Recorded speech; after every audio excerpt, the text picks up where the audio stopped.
సత్యసాయి కార్మికుల ఐక్యత, సత్యసాయి కార్మికుల ఐక్యత. ఓటు శాశ్వత ఉద్యోగులుగా, ఓటు శాశ్వత ఉద్యోగులుగా 5 నెలల జీతాలు వెంటనే, 5 నెలల జీతాలు వెంటనే, 5 నెలల జీతాలు వెంటనే. సత్యసాయి కార్మికుల ఐక్యత, సత్యసాయి కార్మికుల ఐక్యత. ఓటు శాశ్వత ఉద్యోగులుగా, ఓటు శాశ్వత ఉద్యోగులుగా 5 నెలల జీతం. ఓకే.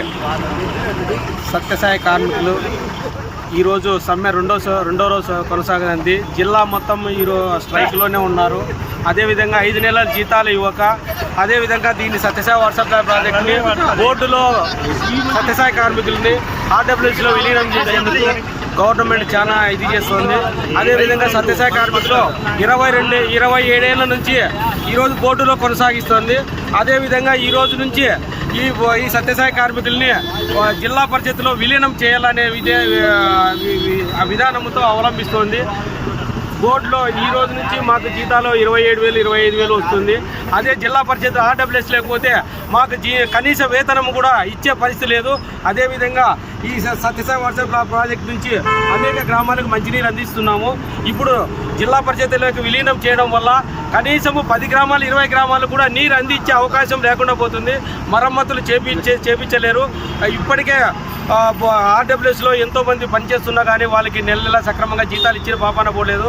అదేవిధంగా శ్రీరామ్ రెడ్డి ప్రాజెక్టులో కానీ సంవత్సరం అయినా కూడా ఈ పొద్దుడికి 2 నెలల వేతనం మాత్రమే వేయించగలిగినారు. అట్లాంటి పరిస్థితి రాకూడదనే ఉద్దేశంతో బాబా గారి పేరు ప్రోగొట్టడానికి చాలామంది ప్రయత్నిస్తున్నారు. అదేవిధంగా మన రాష్ట్ర ముఖ్యమంత్రి గారికి, మన రాష్ట్ర ఉప ముఖ్యమంత్రి గారికి, అదేవిధంగా మన జిల్లా మంత్రులకు కూడా ఎంతోమందికి ఈ విషయం గురించి క్షుణ్ణంగా చెప్పినా కూడా ఎవరు కూడా దీనిపైన స్పందించలేదు. జరిగితే మీకేమి, జడ్పీ లేకపోతే మీకేమి ఇబ్బంది అంటున్నారు. కనీసం మాకు 13,000 ఇచ్చే పాపాను కూడా వాళ్ళు ఆలోచనలు కూడా లేరు. ఈ సత్యసాయి వాట్సాప్ ప్రాజెక్టును కూడా కనుమరుగు చేయడానికి ఎంతో ప్రయత్నం చేస్తుంది. అదేవిధంగా మన నారా లోకేష్ గారు పుట్టపర్తికి ప్రోగ్రాంకి వచ్చినప్పుడు నేను దత్తత తీసుకుంటా ఈ సత్యసాయి వాట్సాప్ ప్రాజెక్ట్ అని చెప్పారు. కానీ దత్తత తీసుకున్న పాపాన పోలేదు. 5 నెలలు ఇప్పటికి 6వ నెల రన్నింగ్లో ఉంది. జీతాలు ఇవ్వలేకపోతున్నారు. మా సత్యసాయి వాట్సాప్ ప్రాజెక్టుని కాపాడి, అదేవిధంగా మన ప్రాజెక్ట్ని కూడా బోర్డును కూడా కాపాడే విధంగా, శాశ్వతంగా కాపాడే విధంగా చూడాలని కోరుకుంటున్నాము.